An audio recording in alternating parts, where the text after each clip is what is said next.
Hello friends, welcome to the success Kendra. Friends देखिए, आज का जो वीडियो है बिहार दरोगा की जो नई वैकेंसी वर्ष 2023 में आने वाली है उसके लिए काफ़ी इंपॉर्टेंट वीडियो है, क्योंकि आज की इस वीडियो में हम लोग वर्ष 2021 में दिसंबर में 2213 पदों पर, यानी कि पिछली बार जो दरोगा की 2213 पदों पर वैकेंसी आई हुई थी उसका पेपर दिसंबर 2021 में लिया गया था।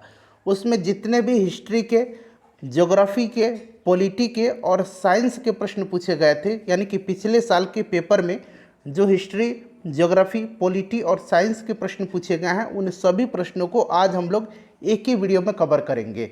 वीडियो इंपॉर्टेंट रहेगा, प्रीवियस ईयर का पैटर्न देख लीजिए, तैयारी करने में आपको सहूलियत होगी।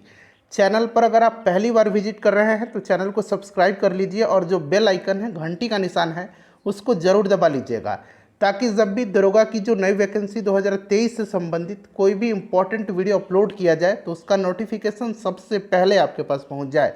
तो चलिए फ्रेंड्स, बिना देरी किए हुए सेशन आज की स्टार्ट करते हैं। पहले प्लीज़ वीडियो को लाइक कर दीजिए और जब सेशन समाप्त होगा तो इसे कम से कम एक ग्रुप में, जहाँ कहीं भी आप हैं, चाहे वो व्हाट्सएप ग्रुप हो, फेसबुक ग्रुप हो या टेलीग्राम ग्रुप हो, वहाँ पर जरूर शेयर कर दीजिए। तो फ्रेंड्स देखिए, जैसे मैंने आपको बताया था कि 2213 पदों पर जो पिछली बार वैकेंसी आई हुई थी, जिसका एग्जाम दिसंबर 2021 में लिया गया था, उसमें जितने भी प्रश्न हिस्ट्री, ज्योग्राफी, पॉलिटी और साइंस से पूछे गए हैं उन सभी प्रश्नों को आज हम लोग एक ही वीडियो में कवर करेंगे। और सबसे पहले हम लोग हिस्ट्री का जो क्वेश्चन है, हिस्ट्री के जो प्रश्न पूछे गए हैं उनको कवर करेंगे। इसके बाद हम लोग ज्योग्राफी का, फिर पॉलिटी का और अंत में हम लोग साइंस के प्रश्नों को कवर करेंगे। तो चलिए शुरू करते हैं सेशन।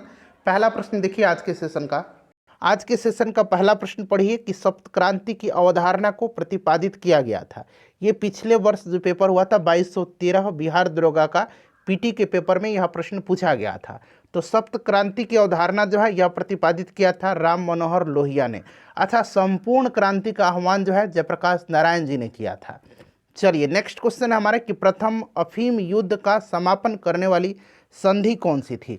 अफीम युद्ध, ध्यान से पढ़िएगा और आंसर अगर आपको पहले से पता है तो आप कमेंट करते चलिएगा।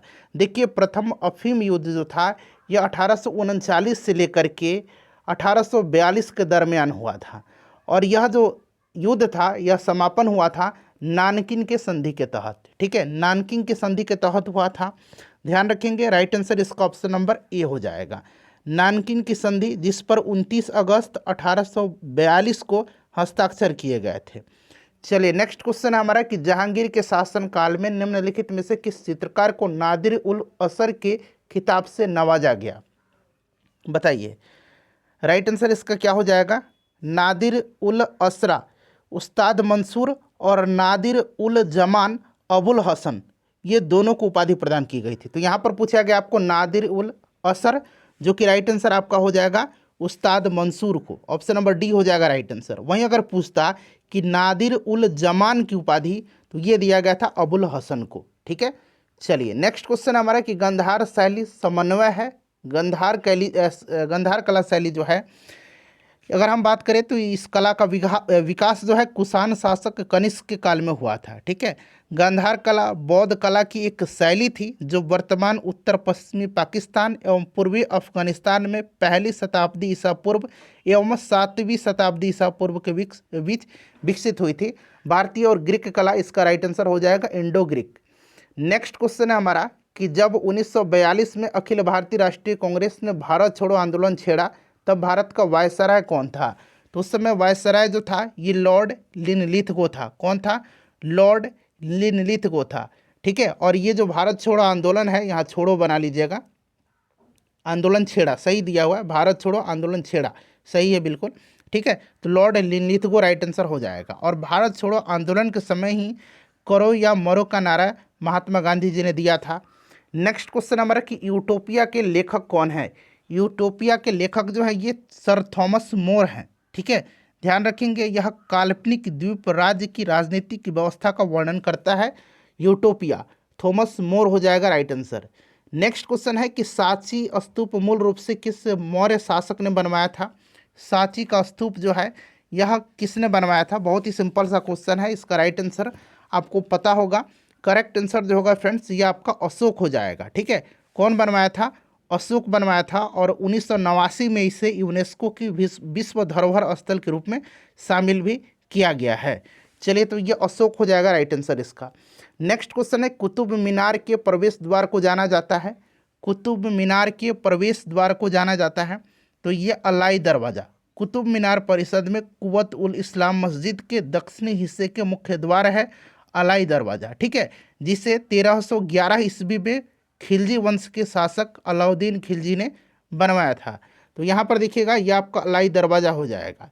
उसके बाद देखिए, मराठा शासक छत्रपति शिवाजी की राजधानी का नाम क्या था? तो शिवाजी की जो राजधानी थी ये रायगढ़ थी। कहाँ पर थी? रायगढ़ थी, याद रखेंगे आप, ठीक है, रायगढ़ करेक्ट आंसर हो जाएगा। नेक्स्ट क्वेश्चन है कि गंगईकोंड चोलपुरम का निर्माणकर्ता कौन था? देखिए फ्रेंड्स, यह जो गंगईकोंड चोलपुरम है यह चोल वास्तुकला का सर्वोत्तम उदाहरण है। यह राजेंद्र प्रथम जो था इसके शासनकाल में बनाया गया था। तो राइट आंसर इसका हो जाएगा राजेंद्र प्रथम, ऑप्शन नंबर डी।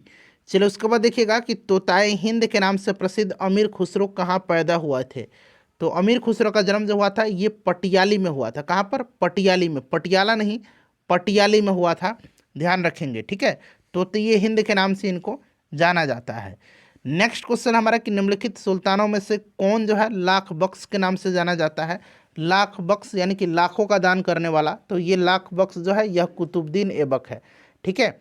चलिए, उसके बाद नेक्स्ट क्वेश्चन है कि औरंगजेब की मृत्यु के समय मराठा साम्राज्य का नेतृत्व किसके पास था? औरंगजेब की मृत्यु के समय पूछा गया है, बताइए राइट आंसर इसका क्या हो जाएगा? तो करेक्ट आंसर इसका क्या हो जाएगा बताइए फ्रेंड्स। तो देखिए, इसका जो करेक्ट आंसर हो जाएगा वो आपका कौन हो जाएगा? ताराबाई। उस समय मराठा शासिका ताराबाई जो थी उन्हीं के हाथों में इसका नेतृत्व था। तो राइट आंसर आपका हो जाएगा यहाँ पर Tarabai, option number D. Next question हमारा कि निम्नलिखित का सही कालक्रम बताना है आपको। तो यहाँ पर देखिएगा मैं कालक्रम आपको बता देता हूँ। सबसे पहले यहाँ पर देखिए, भारतीय राष्ट्रीय कांग्रेस की स्थापना 1885 में, उसके बाद भारत छोड़ो आंदोलन 1942 में, दूसरा गोलमेज सम्मेलन जो हुआ था यह आपका 1900 कब हुआ था? 31 में हुआ था, और साइमन कमीशन का रिपोर्ट जो है यह आपका हो जाएगा 1927 में। तो ये क्रम आपको याद रखना है, इसी तरह से अब आप इसको सजा लीजिएगा, ठीक है। चलिए आगे बढ़ेंगे कि निम्नलिखित में से सत्यशोधक समाज के संस्थापक। तो सत्यशोधक समाज की स्थापना 1873 में किसने किया था? ज्योतिबा फूले जी ने किया था। Option number D right answer हो जाएगा, ज्योतिबा फूले, ठीक है। इनकी पत्नी का नाम सावित्रीबाई फूले था, इसको भी आप जरूर ध्यान रखिएगा, ठीक है। चलिए आगे बढ़ेंगे, नेक्स्ट क्वेश्चन कर लेंगे कि किस सुल्तान ने दीवाने अमीर कोही नामक एक नए विभाग बनवाया था? दीवाने अमीर कोही, तो यह मोहम्मद बिन तुगलक ने बनवाया था, ठीक है, मोहम्मद बिन तुगलक ने बनवाया था। चलिए, राइट आंसर इसका हो जाएगा आपका मोहम्मद बिन तुगलक। उसके बाद देखिएगा कि दक्षिण अफ्रीका में प्रवास के दौरान महात्मा गांधी ने कौन सी पत्रिका प्रकाशित की थी? तो यह पत्रिका जो थी यह कौन सी थी? तो इंडियन ओपिनियन था, इंडियन ओपिनियन राइट आंसर हो जाएगा, ऑप्शन नंबर बी। चलिए, अब हम लोग ज्योग्राफी के यानी कि भूगोल के जो प्रश्न पूछे गए हैं उनको कवर कर लेते हैं। ज्योग्राफी के यानी कि भूगोल के प्रश्न जो पिछले बार 2213 पदों पर दरोगा की जो वैकेंसी आई हुई थी, जिसका एग्जाम दिसंबर 2021 में लिया गया था, उसमें जो ज्योग्राफी के यानी कि भूगोल के प्रश्न पूछे गए हैं उनको अब हम लोग कवर करेंगे। देखिए, पहला प्रश्न कि कोटोपैक्सी पर्वतीय चोटी किस देश में स्थित है? तो देखिए, कोटोपैक्सी जो है यह कहाँ पर है फ्रेंड्स? तो यह इक्वाडोर में है, option number C right answer हो जाएगा। यह प्रश्न जो है पिछले वर्ष 2213 पदों पर जो बिहार दरोगा की वैकेंसी आई हुई थी, जिसका पीटी एग्जाम दिसंबर 2021 में लिया गया था, उसमें पूछा गया। देखिए, दूसरा प्रश्न है कि विषुवतीय वर्षा वन को ब्राज़ील में किस नाम से जाना जाता है? तो फ्रेंड्स, इसको जाना जाता है सेलवास के नाम से, ठीक है। पंपास जो है ये कहाँ पर है? तो पंपास जो है फ्रेंड्स ये अर्जेंटीना में है। चलिए, उसके बाद नेक्स्ट क्वेश्चन करेंगे कि निम्नलिखित याम्योत्तर में से कौन सा भारत का मानक याम्योत्तर है? भारत का मानक याम्योत्तर जो है ये आपको पता है कि 82.5 डिग्री ईस्ट जो है यह जो देशांतर है इसको मानक मध्याह्न रेखा माना जाता है, ठीक है, ध्यान रखेंगे। और यह जो है फ्रेंड्स यह इलाहाबाद के मिर्ज़ापुर से होकर के गुजरती है। चलिए, तो राइट आंसर इसका हो जाएगा आपका कौन सा इसमें से? तो यहाँ पर देखिएगा ऑप्शन नंबर इसका ए करेक्ट आंसर हो जाएगा। चलिए, उसके बाद नेक्स्ट क्वेश्चन कर लेंगे कि किम्बरले हीरा खनन केंद्र किस देश में स्थित है? तो देखिए, किम्बरले जो है यह हीरे के लिए प्रसिद्ध है, हीरा खनन केंद्र है, याद रखेंगे। यह दक्षिण अफ्रीका में है, नेक्स्ट क्वेश्चन देखिए, निम्न में से कौन सी विश्व की सबसे व्यस्ततम नहर है, और प्रैक्टिस सेट भी कराया जा रहा है बिल्कुल लेटेस्ट पैटर्न पर बिहार दरोगा की नई वैकेंसी के लिए, तो उससे भी जुड़ जाइए। सबका लिंक डिस्क्रिप्शन में मिल जाएगा, या प्लेलिस्ट मैंने बना दिया है। बिहार दरोगा की प्रीवियस ईयर क्वेश्चन पेपर को भी मैंने कवर किया हुआ है। आप चाहें तो 2021 में जो पेपर हुआ था सबका प्रीवियस ईयर मैंने कराया था, वहाँ पर भी जाकर के प्लेलिस्ट में आप देख सकते हैं। तो फ्रेंड्स यह जो हो जाएगा कील नहर हो जाएगा, ठीक है। कौन सी है? कील नहर जो है विश्व की सबसे व्यस्ततम नहर है, जर्मनी में है यह कील नहर, इसको ध्यान रखें। कहाँ पर? जर्मनी में। चलिए उसके बाद देखिए, भारतीय मानक समय रेखा कहाँ से नहीं गुजरती है? भारतीय मानक समय रेखा जो है यह पूछा गया है कि कहाँ से नहीं गुजरती है। बताइए इसका राइट आंसर क्या हो जाएगा। चलिए इसका आंसर आप मुझे कमेंट करके बताएंगे कि यह कहाँ से होकर के नहीं गुजरती है, ठीक है। चलिए नेक्स्ट क्वेश्चन हमारा है कि सोकर झील जो वेटलैंड जो है, आर्द्रभूमि जो है, इस तरह से आपने हिंदी में पढ़ा होगा, ठीक है, लेकिन शुद्ध लिखा जाता है सोकर, अंग्रेजी में यहाँ पर लिखा गया है। यह जो है फ्रेंड्स यह भारत के किस क्षेत्र में है? तो फ्रेंड्स यह जो है लद्दाख में है। कहाँ पर है यह? लद्दाख में है, और अत्यधिक खारे जल के वाष्पीकरण के कारण हाशिए पर यह पहुँच गया है, और सफ़ेद नमक के प्रवाह के कारण इसे सोकर कहा जाता है, जिसका अर्थ होता है सफ़ेद झील। सोकर का मतलब होता है सफ़ेद झील। नेक्स्ट प्रश्न हमारा है कि भारत का सबसे उत्तरी बिंदु कौन सा है? सबसे उत्तरी बिंदु जो है यह कौन सा है? बताइएगा राइट आंसर इसका क्या हो जाएगा। तो देखिए सबसे उत्तरी बिंदु जो है फ्रेंड्स यह आपका हो जाएगा इंदिरा कौल, और ये कहाँ पर है इंदिरा कौल? तो जम्मू कश्मीर में है। सबसे दक्षिणी अगर पूछेगा सबसे दक्षिणी बिंदु तो ये इंदिरा पॉइंट है, जो कि कहाँ पर है? तो फ्रेंड्स यह निकोबार में है।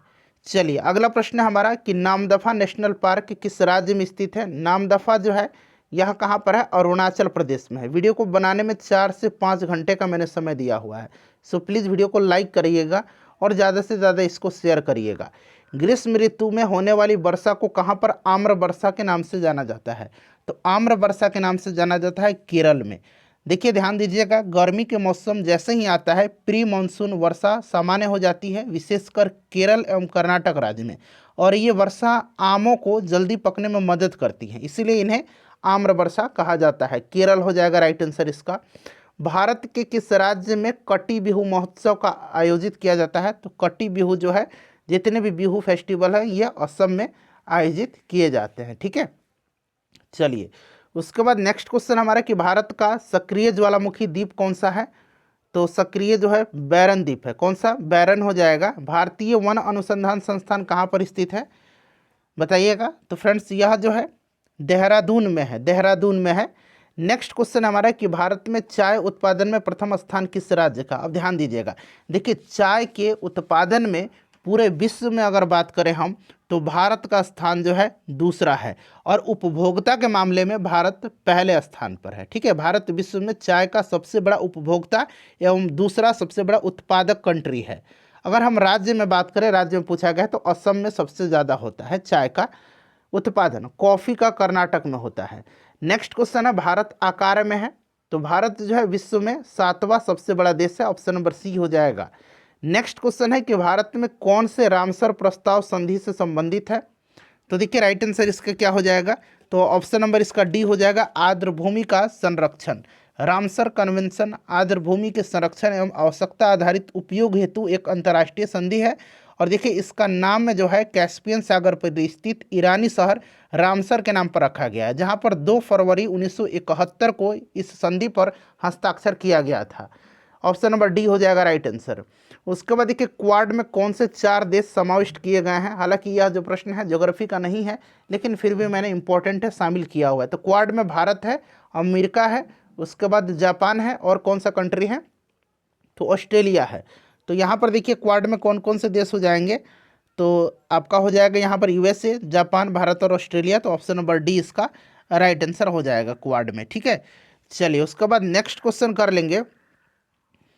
अगला प्रश्न है कि भारत में जल प्रदूषण निरोध एवं नियंत्रण अधिनियम किस वर्ष में पारित किया गया? ये प्रश्न अभी भी इम्पोर्टेंट है, इसको आपको विशेष रूप से इस प्रश्न को आपको ध्यान रखना है, ठीक है। अब देखिए ध्यान दीजिएगा, जो भी मैं एक्सप्लेन कर रहा हूँ ना थोड़ा सा उसको ध्यान से आप सुनिएगा। देखिए फ्रेंड्स, जल प्रदूषण की रोकथाम एवं नियंत्रण अधिनियम 1974 में जल प्रदूषण की रोकथाम एवं नियंत्रण एवं देश में जल की स्वास्थ्यकरता को बनाए रखने के लिए बहाल करने हेतु अधिनियमित किया गया था 1974 में। ठीक है, चलिए आगे बढ़ेंगे, नेक्स्ट क्वेश्चन कर लेंगे। अगला प्रश्न है कि दंडकारण्य का पठार किस राज्य में स्थित है? सिंपल सा क्वेश्चन है, छत्तीसगढ़ में है यह। उसके बाद देखिए हल्दीबाड़ी चिल्हाटी रेल लिंक भारत को किस देश के साथ जोड़ता है? तो भारत और बांग्लादेश को यह जोड़ता है, हल्दीबाड़ी चिल्हाटी रेल लिंक। उसके बाद देखिए आयरिश सागर कहाँ पर स्थित है? आयरिश सागर बताइएगा, आयरिश सागर जो है यह कहाँ पर स्थित है? इंपॉर्टेंट क्वेश्चन है, बताइए फ्रेंड्स, आयरिश सागर जो है यह कहाँ पर स्थित है? अब यहाँ पर आप ध्यान दीजिएगा, देखिए आयरिश सागर के बारे में पूछा गया है, तो ध्यान से सुनिएगा। आयरिश सागर जो है यह कहाँ पर है? तो यह अपनी दक्षिणी और उत्तरी सीमाओं पर अटलांटिक महासागर के साथ आयरलैंड और यूनाइटेड किंगडम के द्वीप राष्ट्रों के बीच स्थित है। तो राइट आंसर इसका क्या हो जाएगा यहाँ पर? देखिए इसका जो करेक्ट आंसर हो जाएगा फ्रेंड्स, वो आपका हो जाएगा ब्रिटेन के पश्चिम में, option number D correct. Friends अब हम लोग पॉलिटी के यानी कि भारतीय संविधान से संबंधित जो प्रश्न पूछे गए हैं उनको कवर करेंगे कि राष्ट्रपति की अध्यादेश पारित करने की शक्ति वर्णित है किस अनुच्छेद? चलिएगा, अध्यादेश जो है एक ऐसा कानून है जिसे भारत के राष्ट्रपति के द्वारा तभी प्रख्यापित किया जाता है जब भारतीय संसद सत्र में नहीं होती है। अनुच्छेद 123 संसद के अवकाश के दौरान अध्यादेश जारी करने की राष्ट्रपति की शक्ति के बारे में बताता है। तो 123 हो जाएगा, ऑप्शन नंबर इसका ए राइट आंसर हो जाएगा। चलिए अगला प्रश्न है कि फजल अली आयोग संबंधित है, बताइए। देखिए 1953 में यानी कि 1953 में, यहाँ मैं लिख देता हूँ 1953 ईस्वी में फजल अली की अध्यक्षता में भारत के राज्य पुनर्गठन आयोग की नियुक्ति सरकार द्वारा की गई थी और इसने सांस्कृतिक परिदृश्य विशेष रूप से भाषा के आधार पर राज्य पुनर्गठन कार्रवाई की अनुशंसा की। भाषाई आधार पर बनने वाला पहला राज्य जो है आंध्र प्रदेश है, इसको भी आप जरूर याद रखिएगा। तो राइट आंसर ऑप्शन नंबर इसका डी हो जाएगा, राज्यों के पुनर्गठन से। बिहार दरोगा की पिछले वर्ष जो 2213 पदों पर वैकेंसी आई हुई थी, बहुत ही बढ़िया तरीके से हमारे चैनल के माध्यम से तैयारी कराई गई थी। तो आप चैनल से जुड़ जाइए, सब्सक्राइब कर लीजिए और बेल आइकन को जरूर दबा लीजिएगा। देखिए निम्न में से कौन सी कमेटी मौलिक कर्तव्यों से संबंधित है? यहाँ देखिए मिट गया है, ऑप्शन नंबर यहाँ पर डी बना लीजिएगा, सरदार स्वर्ण सिंह समिति। यहाँ मैं लिख देता हूँ स्वर्ण सिंह समिति, यानी कि कमेटी यहाँ पर लिखा गया है, कमेटी देख सकते हैं आप। बताइएगा, बताइए राइट आंसर इसका क्या हो जाएगा? तो यहाँ पर आप ध्यान देंगे फ्रेंड्स, देखिए राइट आंसर इसका हो जाएगा आपका ऑप्शन नंबर डी। ठीक है, आपको याद भी होगा कि सरदार स्वर्ण सिंह समिति की अनुशंसा पर ही भारतीय संविधान में मौलिक कर्तव्य को जो है जोड़ा गया, और ये जो 42वां संविधान संशोधन था इसी के अंतर्गत जो है फ्रेंड्स संविधान के भाग 4A के अनुच्छेद 51A के अंतर्गत रखा गया। और वर्तमान में टोटल मौलिक कर्तव्य कितने हैं? तो 11 हैं, इसको भी आप जरूर निश्चित रूप से याद रखेंगे। चलिए नेक्स्ट क्वेश्चन कर लेंगे, ऑप्शन नंबर डी हो जाएगा स्वर्ण सिंह कमेटी। उसके बाद देखिएगा कि भारत में संघीय न्यायालय की स्थापना किस अधिनियम या रिपोर्ट के द्वारा की गई?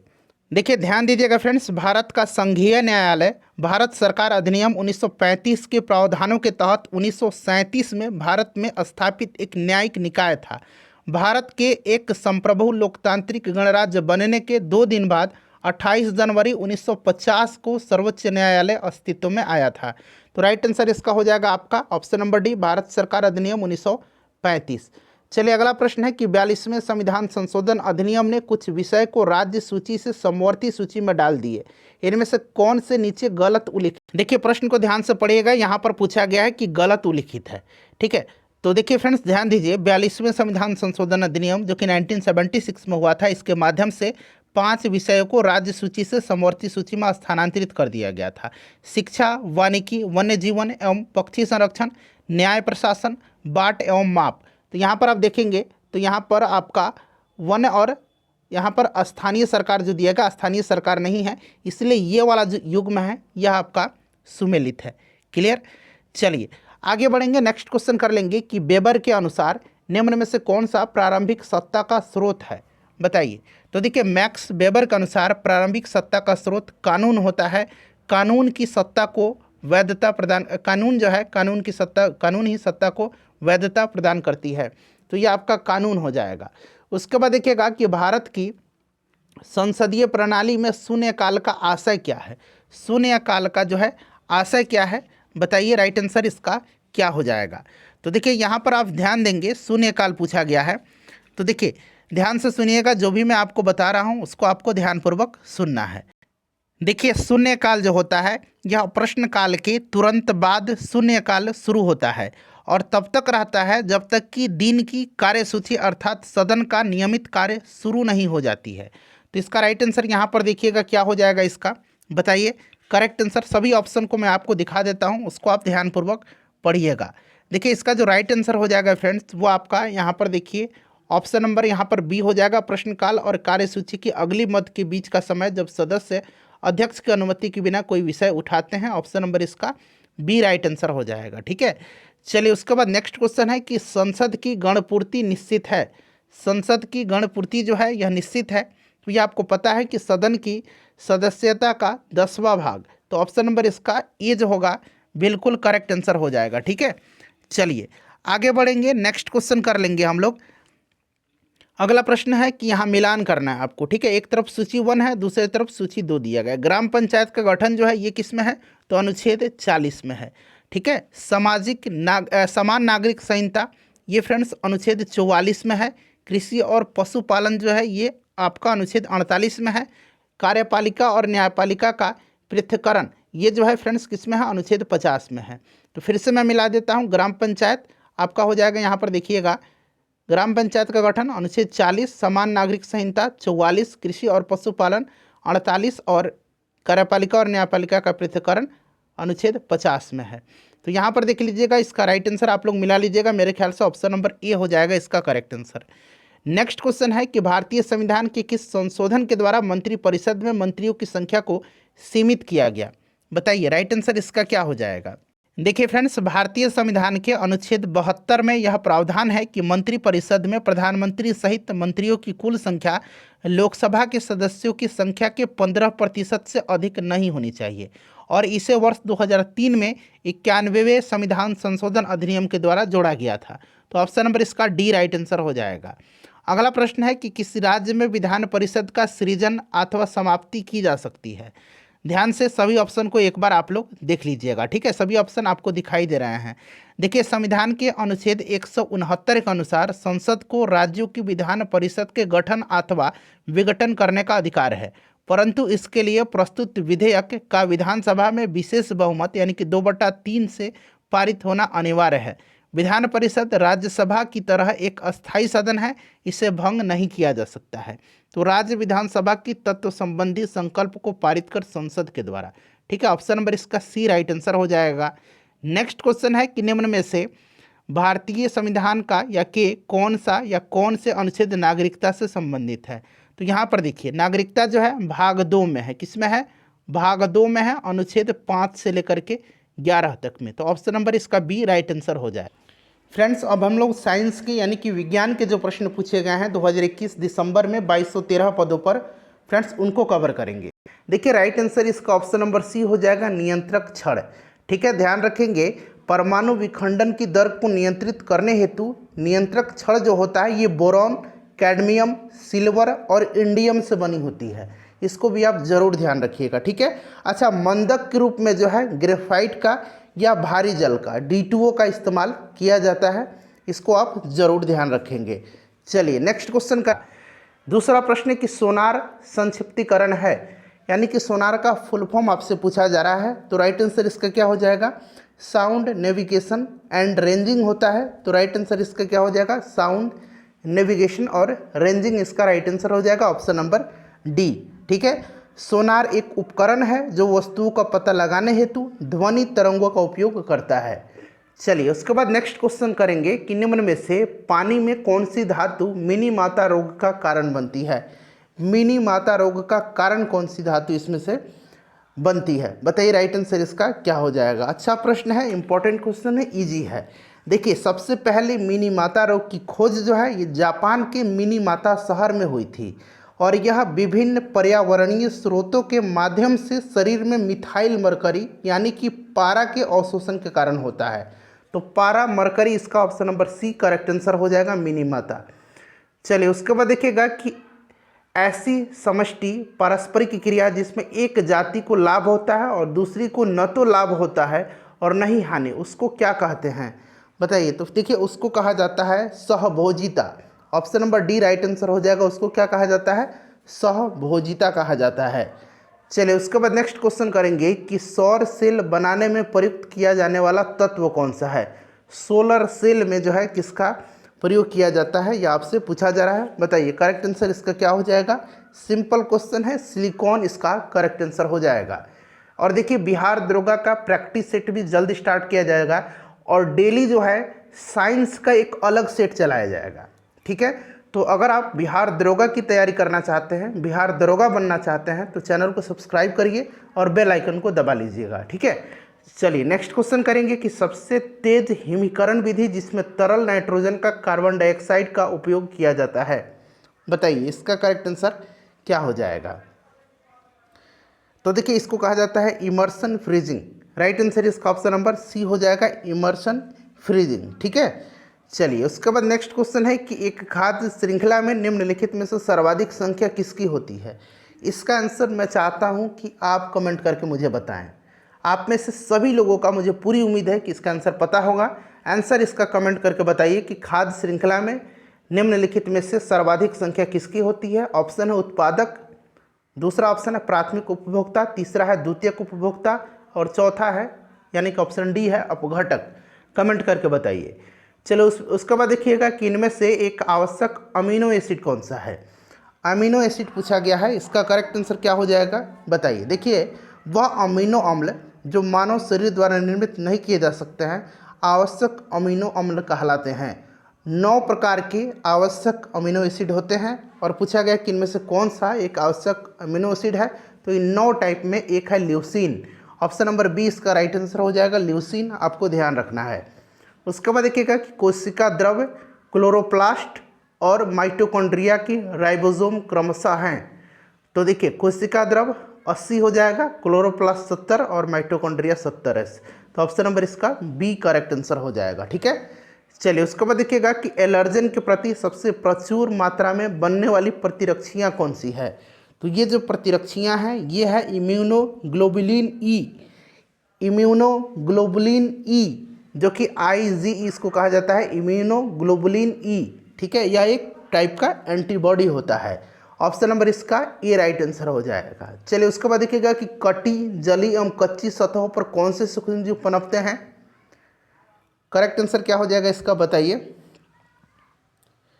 तो देखिए ये जो है ये है स्टेफाइलोकोकस। तो ऑप्शन नंबर इसका डी करेक्ट आंसर हो जाएगा। ठीक है फ्रेंड्स, इन्हें वाटरप्रूफ ड्रेसिंग से ढकना चाहिए। जो कटी, जली और कच्ची सतह हैं उन पर जो है ये जो आपके सूक्ष्म जो हैं ये पनपते हैं स्टेफाइलोकोकस। ठीक है, और जो सतह है उसको जो है वाटरप्रूफ ड्रेसिंग से ढक देना चाहिए। चलिए उसके बाद देखिएगा कि तेल की पतली फिल्म से परिवर्तित श्वेत प्रकाश में रंग दिखाई देने का कारण क्या है। बताइए राइट आंसर क्या हो जाएगा। तो फ्रेंड्स यह आपका प्रकाश का व्यतिकरण है। प्रकाश का व्यतिकरण करेक्ट आंसर हो जाएगा। जब आयोडीन घोल की कुछ बूंदों को चावल के पानी में मिलाया जाता है तो घोल नीला काला हो जाता है। यह इंगित करता है कि चावल में पानी में शामिल क्या है। शामिल जो है वह स्टार्च है। क्या है? वह स्टार्च है। ध्यान रखेंगे, राइट आंसर ऑप्शन नंबर इसका सी हो जाएगा, स्टार्च या मांड। उसके बाद देखिए नेक्स्ट क्वेश्चन है किर्चॉफ का धारा नियम किस संरक्षण पर आधारित है। फिर पूछा गया है कि जबकि किर्चॉफ का वोल्टेज नियम किस संरक्षण पर आधारित है। यानी कि धारा जो है वह किस पर आधारित है और जो वोल्टेज नियम है वह किस पर आधारित है। तो यहाँ पर आप ध्यान देंगे, देखिए जो धारा जो है ना वह आवेश संरक्षण के नियम पर आधारित है। ठीक है, और जो वोल्टेज है, वोल्टेज का नियम वह ऊर्जा संरक्षण के नियम पर आधारित है। तो आवेश और ऊर्जा हो जाएगा। तो आवेश और ऊर्जा ऑप्शन नंबर सी में दिया गया है। चलिए उसके बाद देखिएगा कि दूध में उपस्थित शर्करा कौन सा है। दूध में उपस्थित शर्करा जो है यह कौन सा है। सिंपल सा क्वेश्चन, लैक्टोज हो जाएगा इसका राइट आंसर। उसके बाद देखिएगा कि निम्न नाभिकीय क्षय में उत्सर्जित कणों का क्रम क्या है। अब यहाँ पर देखिए ये वाला क्रम देखिए क्या है। यह जो है फ्रेंड्स यह बीटा क्षय हुआ है। इसमें क्या हुआ है? बीटा हुआ है। फिर यहाँ पर देखिए इसमें क्या हुआ है, तो इसमें अल्फा हुआ है, अल्फा क्षय हुआ है। इसमें क्या हुआ है? तो इसमें अल्फ़ा 6 हुआ है, और यहाँ पर देखिए इसमें गामा हो जाएगा। ठीक है, तो बीटा, अल्फ़ा और गामा, यानी कि ऑप्शन नंबर इसका डी जो होगा राइट आंसर हो जाएगा। चलिए उसके बाद नेक्स्ट क्वेश्चन है, जहरीला पदार्थ जो हरा आलू में पाया जाता है। आप देखते हैं कि आलू जो होता है ना हरा हो जाता है कहीं कहीं। ठीक है, वही पूछा गया है कि जहरीला पदार्थ जो हरा आलू में पाया जाता है वह कौन सा हो जाएगा। तो यह सोलानाइन है। कौन सा? सोलानाइन इसका राइट आंसर हो जाएगा। ठीक है, सोलानाइन है। चलिए उसके बाद देखिएगा कि संसाधित भोजन को संरक्षित करने के लिए निम्नलिखित में से किसका उपयोग परिरक्षक के रूप में किया जाता है। किसका उपयोग किया जाता है परिरक्षक के रूप में, बताइए राइट आंसर। तो देखिए यह जो है यह सोडियम मेटाबाइसल्फेट है। ऑप्शन नंबर इसका ए राइट आंसर हो जाएगा। ये सारे प्रश्न जो है पिछले साल जो बिहार दरोगा का पेपर लिया गया था उसमें पूछे गए हैं। देखिए अम्लीय वर्षा के लिए निम्नलिखित में से कौन सा गैस जिम्मेदार है। तो आपको पता है फ्रेंड्स कि अम्लीय वर्षा के लिए जो है आपको सल्फर डाइऑक्साइड और नाइट्रोजन का ऑक्साइड जैसे यौगिक वायु में जब मिलते हैं तब होता है। तो यहाँ पर देखिए सल्फर डाइऑक्साइड दिया गया है। नेक्स्ट क्वेश्चन है, खाली स्थान दिया गया है, रुधिर में पैदा होने वाले सूक्ष्म जीवों को फांस करके रुधिर निस्पंदन यानी कि फिल्टर के रूप में कार्य करता है। तो यह जो है यह क्या है, यह क्या है फ्रेंड्स बताइए। तो देखिए यह जो है यह प्लीहा है, स्प्लीन कहा जाता है अंग्रेजी में इसको। ठीक है, प्लीहा है, इसको अंग्रेजी में स्प्लीन कहा जाता है। ठीक है, चलिए उसके बाद आगे बढ़ेंगे। क्या होता है जब किसी वाहित मल का विसर्जन किसी जलाशय में किया जाता है। सारे ऑप्शन को ध्यान से पढ़िएगा, फिर इसका राइट आंसर आपको बताना है। ध्यान से पढ़ करके बताइए राइट आंसर इसका क्या हो जाएगा। तो देखिए राइट आंसर जो होगा फ्रेंड्स ये आपका हो जाएगा घुली ऑक्सीजन का गिरना। ऑप्शन नंबर सी इसका करेक्ट आंसर हो जाएगा। ठीक है, घुली ऑक्सीजन का गिरना। ठीक है, चलिए आपको ध्यान रखना है घुली ऑक्सीजन का गिरना। चलिए उसके बाद नेक्स्ट क्वेश्चन कर लेंगे कि यदि किसी अपरिवर्ती प्रतिरोधक के सिरों के बीच का विभवांतर आधा कर दिया जाए तो विद्युत शक्ति का मान हो जाएगा। तो विद्युत शक्ति का जो मान है वो आपका क्या हो जाएगा बताइए। तो ये 1/4 हो जाएगा। 1/4 इसका राइट आंसर हो जाएगा, ध्यान रखिएगा। ठीक है, चलिए उसके बाद देखिए यदि किसी स्प्रिंग में धारा प्रवाहित कराई जाती है तो स्प्रिंग होगी, स्प्रिंग जो होगी ये संकुचित होगी। क्या होगी? स्प्रिंग जो है यह संकुचित होगी, संपीड़ित होगी। ठीक है, तो यहाँ पर देखिए संकुचित दिया गया, संपीड़ित भी आप ध्यान रखेंगे। ठीक है, चलिए आगे बढ़ेंगे। नेक्स्ट क्वेश्चन कर लेंगे कि खाद्य श्रृंखलाओं के इंटरलॉकिंग पैटर्न को क्या कहा जाता है। तो यह जो पैटर्न है इसको कहा जाता है खाद्य जाल, खाद्य जाल कहा जाता है। नेक्स्ट क्वेश्चन है कि प्रभावी कीटाणुनाशक जो कि उपकरणों की सतह को साफ करने के लिए उपयोग में लिया जाता है वह कौन सा है इसमें से। तो वह जो है वह सोडियम मेटासिलिकेट है, सोडियम मेटासिलिकेट। ध्यान रखना है, इस तरह के प्रश्न प्रीवियस ईयर में पूछे गए हैं। उसके बाद देखिए निम्नलिखित में से कौन सी धातु हमारे शरीर में रक्त का थक्का जमने के लिए उत्तरदायी है। कौन सी धातु जो है यह उत्तरदायी है। तो देखिए यह जो धातु है यह पूछा गया है। तो आपको पता है कि रक्त का थक्का जमने के लिए कैल्शियम आयन आवश्यक है, क्योंकि कैल्शियम आयन जो है प्लेटलेट्स और ऊतक में एंजाइमों को फॉस्फोलिपिड से बांधने में मदद करता है जो कि प्रतिक्रिया को तेज करता है। और देखिए विटामिन के जो है, विटामिन के आपको पता है कि विटामिन के रक्त का थक्का जमाने के लिए उत्तरदायी होता है, विटामिन अगर पूछेगा तो ये आपका कैल्शियम हो जाएगा। कच्चे खाने वाले खाद्य पदार्थों को धोना चाहिए, तो इनको धोना चाहिए पोटेशियम परमैंगनेट यानी कि KMnO4 से। उसके बाद देखिए विभिन्न देशों में कई लोगों को प्रभावित करने वाली बीमारी को कहा जाता है। तो यह बीमारी जो है इसको क्या कहा जाता है, इसको कहा जाता है पेंडेमिक, यानी कि इसको कहा जाता है महामारी। चलिए उसके बाद देखिएगा कि माइकोटॉक्सिन्स उत्पादन होते हैं। तो माइकोटॉक्सिन्स, माइकोलॉजी किसका अध्ययन होता है, कवकों का। तो इसी से आप पकड़ सकते हैं कवक द्वारा। चलिए देखिए उसके बाद देखिए निम्न में से कौन सा किरण धनावेशित कणों से युक्त है। सिंपल सा क्वेश्चन है, यह जो है कौन सा हो जाएगा। तो देखिए यह अल्फा हो जाएगा। अल्फा कण जो है यह दोगुने आवेशित हीलियम नाभिक होते हैं। ठीक है, तो यह आपका हो जाएगा अल्फा। तो अल्फा यहाँ पर ऑप्शन नंबर यहाँ पर देखिए सी राइट आंसर हो जाएगा। निम्न में से किस कैल्शियम यौगिक का उपयोग दंत मंजन यानी कि टूथपेस्ट के एक हल्के अपघर्षक के रूप में प्रयोग किया जाता है। तो यह कौन सा है? यह कैल्शियम कार्बोनेट है, CaCO3 इसको कहा जाता है। ठीक है, याद रखेंगे कैल्शियम कार्बोनेट हो जाएगा इसका राइट आंसर, यानी कि CaCO3 हो जाएगा।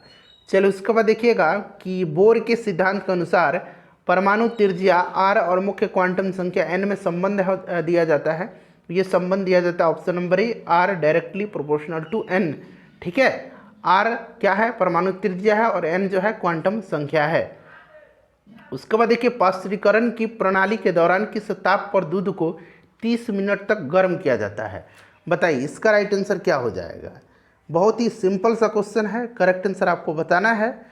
तो देखिए इसका जो राइट आंसर हो जाएगा वो आपका 65 डिग्री सेंटीग्रेड हो जाएगा, यानी कि ऑप्शन नंबर इसका डी जो होगा करेक्ट आंसर हो जाएगा। ठीक है, कौन सा? ऑप्शन नंबर डी इसका करेक्ट आंसर हो जाएगा। अब ध्यान से सुनिएगा, देखिए पास्चुराइजेशन की प्रक्रिया लुई पास्चर के द्वारा विकसित की गई थी और इस प्रक्रिया में दूध को लगभग 63 डिग्री कह सकते हैं, 62.8 डिग्री, ठीक है, और 64.60 डिग्री। ठीक है, याद रखना है आपको 62.80 डिग्री और 62.80 से 64.60, ठीक है, डिग्री सेंटीग्रेड पर, ठीक है, ध्यान रखेंगे सेंटीग्रेड तापमान पर गर्म करना है। उस तापमान पर 30 मिनट के लिए रखना है और तेज़ी से 1000 डिग्री सेंटीग्रेड के नीचे ठंडा करना है। ठीक है, तो ये आपका ऑप्शन नंबर डी हो जाएगा, लगभग 65 डिग्री, मैंने अभी आपको बताया। उसके बाद देखिए कैल्शियम की कमी से बच्चों में होता है, तो बच्चों में जो है कैल्शियम की कमी से कौन सा रोग होता है? रिकेट्स होता है। ठीक है, विटामिन डी या कैल्शियम की कमी से होता है रिकेट्स। जानवरों में संग्रहित होने वाला प्राकृतिक बहुलक ग्लाइकोजन क्या है? देखिए ग्लाइकोजन जो है यह पूछा गया है क्या है। ग्लाइकोजन जो है यह क्या है? पॉलीसैकेराइड है, पॉलीसैकेराइड है, ध्यान रखेंगे, जो जानवरों में ऊर्जा संरक्षण का कार्य करता है। पॉलीसैकेराइड एक जटिल कार्बोहाइड्रेट बहुलक है जो कई मोनोसैकेराइड मोनोमर्स से जुड़ाव से जो है यह बनता है। चलिए उसके बाद देखिए कोशिका झिल्ली में सर्वाधिक प्रचुर लिपिड कौन सा है? कोशिका झिल्ली में सर्वाधिक प्रचुर लिपिड पूछा गया है, कौन सा है? तो यह फास्फोलिपिड है। कौन सा लिपिड है? फास्फोलिपिड है। ठीक है, फास्फोलिपिड्स इसका राइट आंसर हो जाएगा ऑप्शन नंबर ए, फास्फोलिपिड्स है। ठीक है, चलिए ऑप्शन नंबर इसका ए राइट आंसर हो जाएगा। नेक्स्ट क्वेश्चन कर लेंगे। अगला प्रश्न करिएगा कि किसी परमाणु के तीसरे कक्ष में इलेक्ट्रॉन का कोणीय संवेग है और यहाँ h का मान दिया गया है कितना? 6.6 गुना 10 के पावर -34 जूल सेकंड। ठीक है, तो ये राइट आंसर ऑप्शन नंबर ए हो जाएगा, 3.56 गुना 10 के पावर -34 जूल सेकंड, या हिंदी में जूल सेकंड दिया गया। ऑप्शन नंबर ए इसका राइट आंसर हो जाएगा। सितारों के टिमटिमाने का कारण क्या है? सिंपल सा क्वेश्चन है, बताइएगा राइट आंसर इसका क्या हो जाएगा। ठीक है, चलिए इसका आंसर आप मुझे कमेंट करके बताएंगे। एक बार फिर से मैं बता देता हूँ, बार बार पूछता हूँ तो बहुत लोग इरिटेट हो जाते हैं। तो आपको पता है कि यह प्रकाश का अपवर्तन होता है, और अपवर्तन देखिए ऑप्शन यहाँ अपवर्तन दिया गया है, ऑप्शन नंबर इसका ए, सितारों के प्रकाश का वायुमंडलीय अपवर्तन। अधिकांश रोगकारक सूक्ष्मजीव किस तापमान पर सबसे तेज बढ़ते हैं? सबसे तेज पूछा गया है, तो एक रेंज होता है जो कि सर्वोत्तम वृद्धि के लिए उत्तरदायी है। यह रेंज है 25 डिग्री से लेकर के 40 डिग्री, ठीक है, सेंटीग्रेड में, याद रखेंगे। तो और सबसे अगर वृद्धि का अधिकतम तापमान पर बात करें तो यह 37 डिग्री सेंटीग्रेड हो जाएगा।